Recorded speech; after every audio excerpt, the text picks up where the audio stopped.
Fear can be paralyzing. You just lie in your bed, but you can't just get up.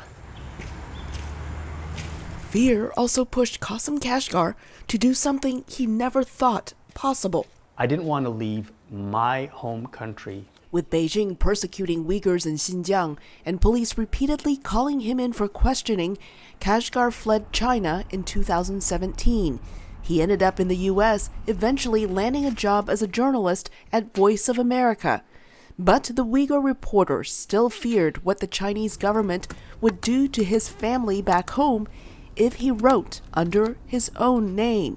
I've seen dozens of friends, personal mentors, teachers, and some relatives being targeted. They had been interned, imprisoned, killed.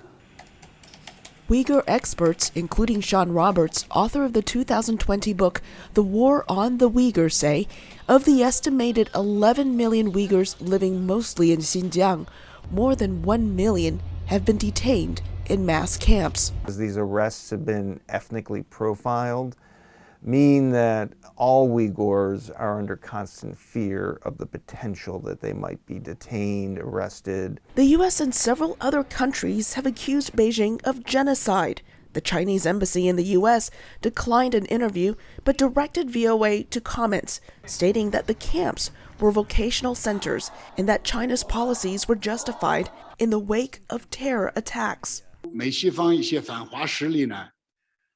Some anti-China forces in the United States and the West ignore the fact that the people of Xinjiang are living a better life.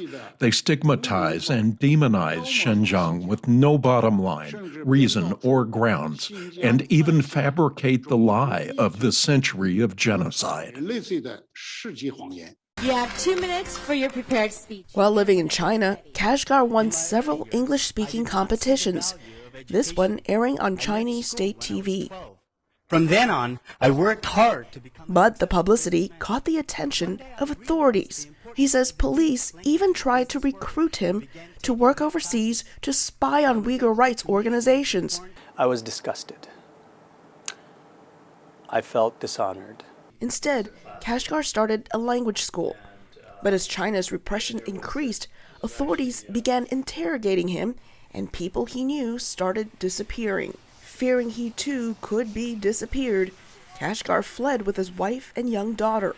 At VOA, Kashgar now reports on Xinjiang and China's minorities. At the end, I would feel joy and comfort in doing this because I know that I am making some impact in letting the world know what is happening.